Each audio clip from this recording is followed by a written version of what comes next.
Kaixo, hemen gaude gure lehenengo TV saioan. Badakizuenez, Egiptoko hiriburuan, El Kairon, giroa oso alteratua dago. Eta Floridako gizonitsu batek lehenengo aldiz gidatu zuen auto bat. Eta horri buruz, Edurnek hitz egingo digu. Kaixo, Mikel. Kaixo, Edurne. Aste honetan bi albiste ditugu. Floridako itsu batek lehenengo aldiz auto bat gidatu du. Kotxe honek teknologia berezia dauka. Pasaden larunbatean Dayton izeneko zirkuitoan gidatu zuen. Hau da gure lehenengo albistea eta bigarren albistea, Egipton El Kairoko kaleak egun hauetan ez dira oso seguruak. Presidentea boterean segituko duela adierazi du. Egiptoarrak inoiz bezalako manifestazio bat egin dute. Bueno, hau izan da dena, Mikel. Eskerrik asko, Edurne. Agur. Badakizuenez, lehengo astean, greba eguna izan zen. Eta horri buruz, Oianek hitz egingo digu. Kaixo, Oiane. Kaixo, Mikel. Bai, 27an greba. Urtarrilaren 27an greba orokorra ospatu zen, edo egin zen Euskal Herrian. Aurreko asteko ostegunean, urtarrilako 27 milaka langile atera ziren bere inpostu lanak eta pentsio sistemaren erreformazioari ezetz esateko. 15.000 pertsona gora Bilbon eta Donostin. Donostin atera ziren kalera beren pentsio sistemari ezetz esateko. 67 urtekin jubilatzea eta pentsioena. Iruñan berriz, eguerdiko 12etan, Gazteluen Parantzan, hasi zen hor manifestazioa. Aurreko grebetan, kalkulatu zen 15.000 eta 13.000 pertsona inguru egon zirela. Baina urte honetakoa asko handiagoa izan zen. Grebaren ibilbidea manifestanteriez beteta zuden. Amaia Kalea, Príncipe de Viana, Avenida Baja Navarra, Janguasi Miranda eta Paseo Sarasatea. Eta Konde Libeto. Azkenean jendea Gazteluen Parantzako kioskoa inguratu zuten. Gure ikastolan 19 pertsona greba egin zuten. Horren ondorioz, Andoni Sagastibeltzari DBH-ko irakaslea elkarrizketa bat egin diogu. Berak greba egin zuen. Ikusi dezagun. Kaixo, Andoni. Kaixo, egunon. Eskerrik asko zuri elkarrizketa hau egiteagatik. Bai, eskerrik asko eta plazer bat, nahi duzenean etorri eta ni oso konten. Noiz erabaki zenuen greba egitea? Beno, egia esateko zalantzak izan nituen eta azkeneko astean erabaki nuen egia esateko. Zalantzak nituen eta, azkenik bai, erabaki nuen baiezkoa. Topatu zinen norbaitekin greba egiten zenuen bitartean edo horrela? Bai, egia da lankide eta lagunak ditudanekin gelituan nintzela eta antxe gelitu ginen Gazteluen Parantzan, elkarrekin joan ginen. Egia esan ere, konzentrazio horretan topatu nintzela ikasle oi mordoarekin, herriko jendearekin eta lagun eta adiskide eta ezagun askokin, bai. Ondo posatu zenuen egun hartan? Egia esan eguna borroka eguna zen. Esan dizut lehen arestian, zalantzak izan dituela, askotan ez baititut oso eraginkorrak ikusten, greba hauek, erabaki nuen balantza horretan, erabaki nuen baiezkoa, nire aportazio txiki bat, ekarpen txiki bat egin nahi nuelako, eta ongi pasatzea ez da hitza. Sensazio onarekin gelditu nintzen, jende asko izan zen, eta, nire burarekin pozik. Manifestazioan, greba egin zenuenean manifestaziora joan altzinen edo? Bai, izan zen Gaztelu plazan konzentrazio txiki bat hasieran, 12etan, eta ondoren manifestazioa montatu zen. Manifestazio jendetsua, manifestazio alaia, eta baita bertako ikasleekin ere topo egin nuen. Zure iritzi pertsonala zein izan zen? Bai, nire buruaren sensazioa, nik sensazio onak izan dituen, jende haunitz izan zen, eta uste dut beharrezkoak direla olakoak egitea. Ondoren askotan arestian esan dizut, ez direla eraginkorrak izaten, askotan erabakiak hartuak daudelako, baina nik uste dut borroka honen eta greba honen zentzua oso importantea dela. Beraz, gustora gelditu nintzen. Eskerrik asko galdera hauek erantzuteagatik. Ez horregatik eta mila esker zuei. Agur. Gero arte. Hau izan da dena, Mikel. Eskerrik asko, Joni. Agur. Agur. Orain, laugarrenako eta laugarren beko egindako lan batzutaz hitz egingo digu Pablok. Kaixo, Pablo. Kaixo, Mikel. 4B eta 4ako gelakiek betelar batzuk eta marrazki batzuk egin dute. Bai. Bai, orain Sarak gehiago esango digu. Sartu bideoa. Menago Arantzarekin. Kaixo Arantza, begaldera egiteko denbora daukazu? Bai, hartuko ditut 2 minutu zuekin egoteko. Eskerik asko. Zure ikasle mandal batzuk ikusitugu oso politak benetan. Asko kostatu zaie egitea? Ez, gehiegi ez. Denbora behar izaten dute, baina, direnez lanak gustokoa dituztenak, nahiko azkarra egiten dituzte. Eta bukatu baino lehen, gure aldizkari irakurri duzu? Gainetik begiratu dut, egia da irakasleok denbora gutxi dugula horrelako gauzetarako, orduan gainetik begiratu dut, baina asmoa du sakonago begiratzeko. Lasa, ez ego importa eta irakurtzen duzunean, esan zer iruditzen zaizun, bale? Bale, oso ongi. Bueno, eskerik asko. Zorregatik. Agur. Agur, Mikel, eta ondo pasa. Eskerrik asko, Pablo. Agur. Denei gustatzen zaigun erraldoi batzutaz hitz egingo digu Maitanek. Kaixo, Maitane. Kaixo, Mikel. Badakizuenez Iruñan erraldoi asko daude, baina gaur zuzko erraldoi buruz izango dugu. Iruñan bi daude, Doña Graciosa de Arazuri eta Don Lancelot. Zuzko erraldoiak deitzen dira bi bengala goiko aldean dituztelako. Erraldoiak eta eramaten dituztenek oihale espezial batzuk eramaten dituzten. Horri esker ez dira erretzen. Esan dugunez, kaldererotan ateratzen dira. Otsailaren 26an dela. Orain Amaiarekin konektatuko dugu jende batzuei galdera batzuk egin dizkiena. Kaixo, Amaia. Kaixo, Maitane, hemen nago Ikerrekin. Kaixo, Iker. Kaixo, Amaia. Zer iruditzen zaizkizu erraldoia? Oso politak direla iruditzen zait. Norbait dantzatzen dituena zure ezaguna da? Bai, nire osaba. Eta nola deitzen da? Ignacio Marin. Dantzatzea gustatuko litzaizuke bera bezala erraldoia? Zergatik? Bai, zergatik oso ongi dantzatzen duelako. Zer nahi Iruñeko zure erraldoirik gustukoena? Asiako erregia. Eta buru handia? Karabinagre. Eta hemen, zure auzoan zandu zelaien, zein da zure gustokoen erraldoia? Jon Ermitañoa. Kaixo, Leire. Kaixo. Zer iruditzen zaizkizu erraldoiak? Oso politak direla. Eta ezagunen bat duzu erraldoiak dantzatzen dituena? Bai, baina erraldoi txikiak dantzatzen ditu. Eta nor da? Ibai Primicias. Eta zu bera bezain ondo dantzatzea gustatuko litzaizuke? Bai, Zergatik? oso ondo dantzatzen du eta. Eta Iruñeko erraldoirik gustukoena zure, zein da? Asiako erregina. Eta buru handia? Karapatata.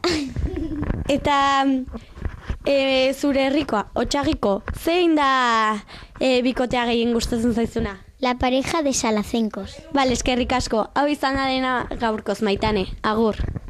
Agur, Mikel, hau izan da dena gaurkoz. Eskerrik asko, Maitane. Agur. Iritzi arloan, ikastolan dauden bankuei buruz amaiortasun hitz egingo digu. Kaixo, Maio.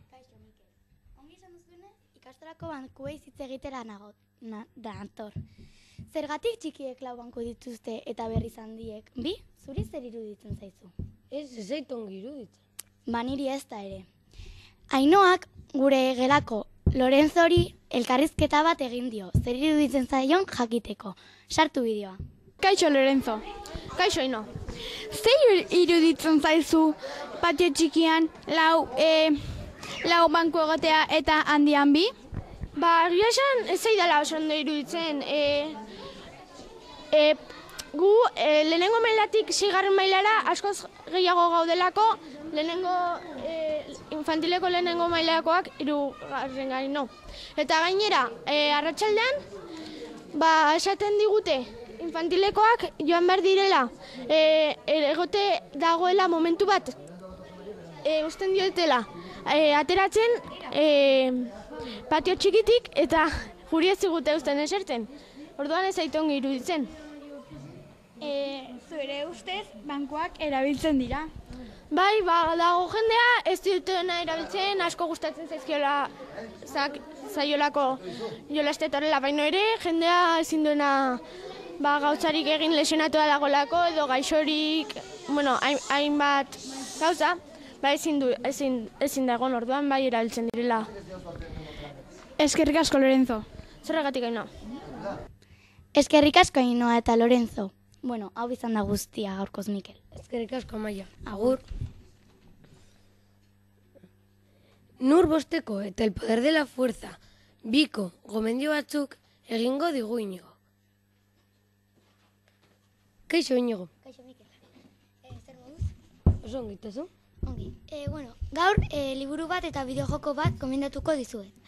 Liburuarekin hasiko gara. Nik Nurbost gomendatzen dizuet.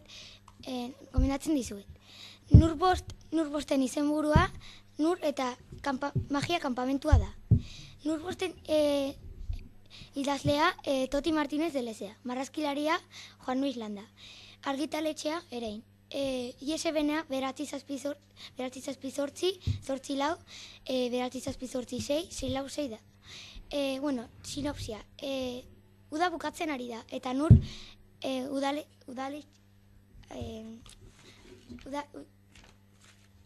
udaleku berezi batera joan behar da. Magia, benetako magia egin behar du. Baina lehenago trikimailuak ikasiko ditu. Oliver eta Txangu magia larriak ezagutuko dituzte. Eta beste magia ikasleak ere. Baina udalekoan badira misterioak, eta misterio horiek argituko dituzte. Orain nire idatzi pertsonala. Ipuin hau asko gustatu zait. Oso interesgarria da. Misterioa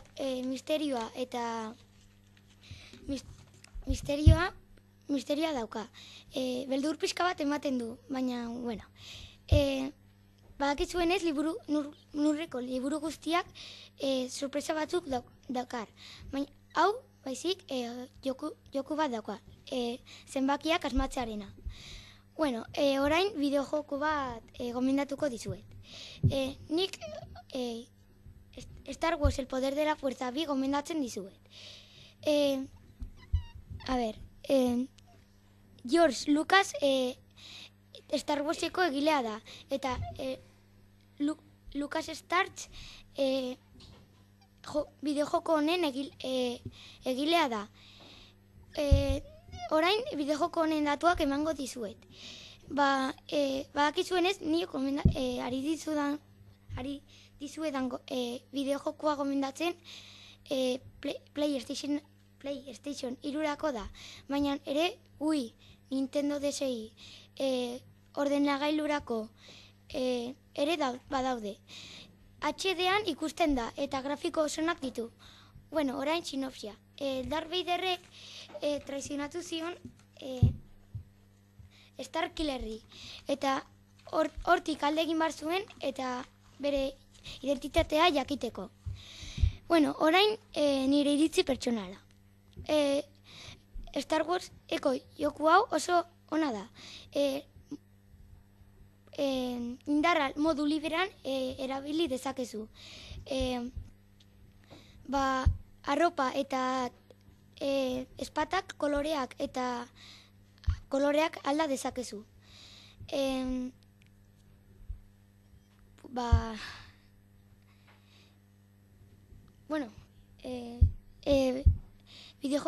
Star Warseko fana bazara ezin duzu bideojoko hau galdu.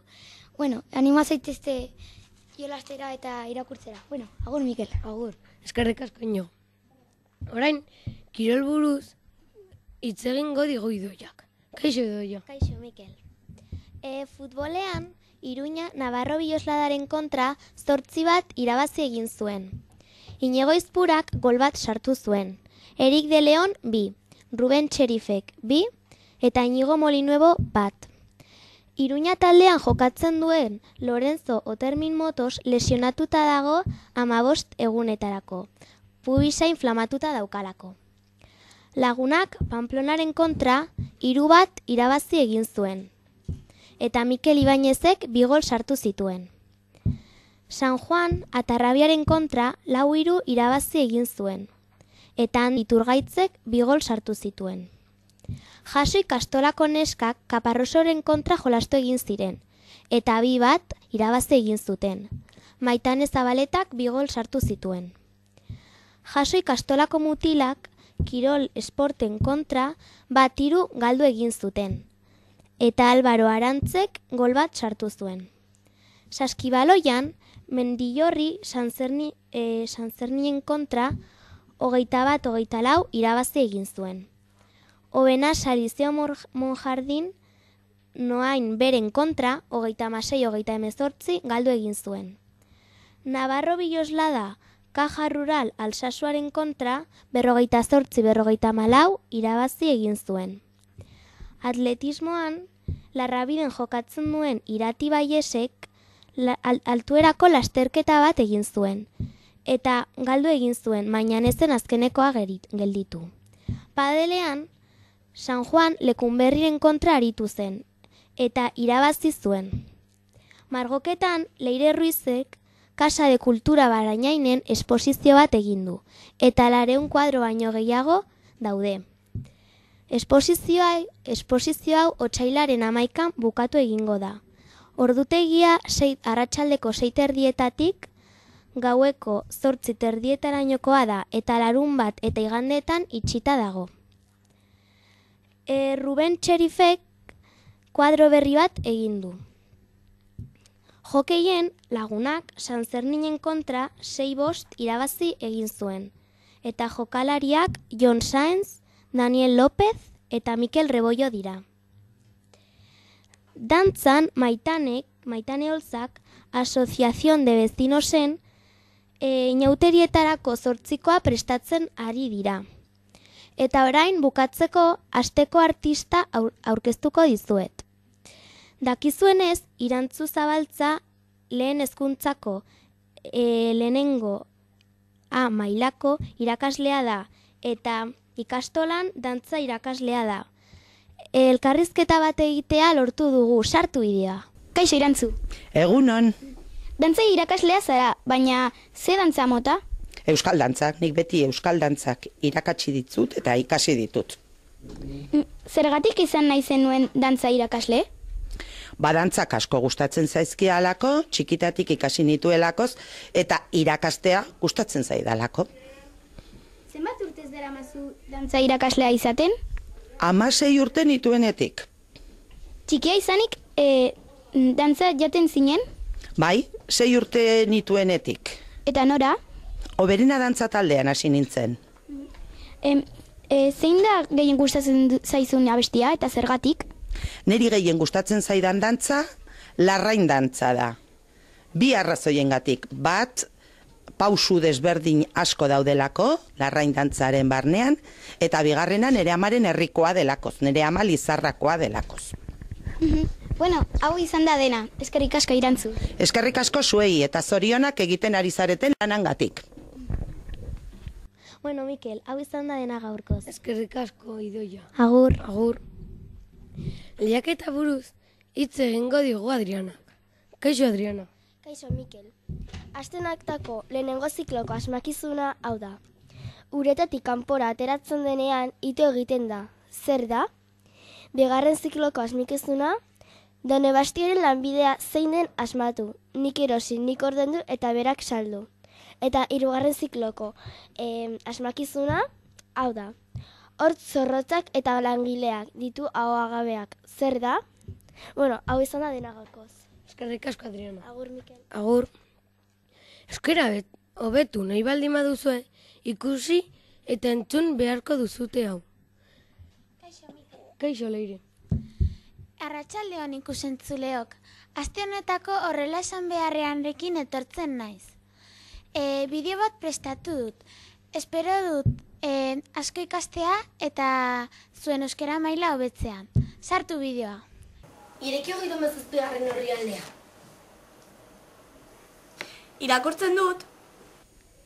Ikusi duzuen bezala, Irati irakurtzen dut esan du. Hori gezki esanda dago. Ikusi, ikusi. Ireki 37. orrialdea. Bai, irakurriko dut. Irati bigarren aldian irakurriko dut esan du. Hori ongi esanda dago. Espero dut asko ikastea. Bueno, Mikel, hau izan da guztia. Agur. Agur, eskerrik asko, Leire. Hau izan da dena gaurkoz. Agur. Eta orain, Adriana, gauz bat esatera etorriko da. Kaixo, barkatu. Lehengo asteko galderak lehenengo ziklokoa zen zuhaitza, bigarren ziklokoa zakarrontzia eta hirugarrena irutxori. Hau da dena gaurkoz. Eskerrik asko, Adriana. Agur. Agur. Eta hau izan da dena gaurkoz. Agur.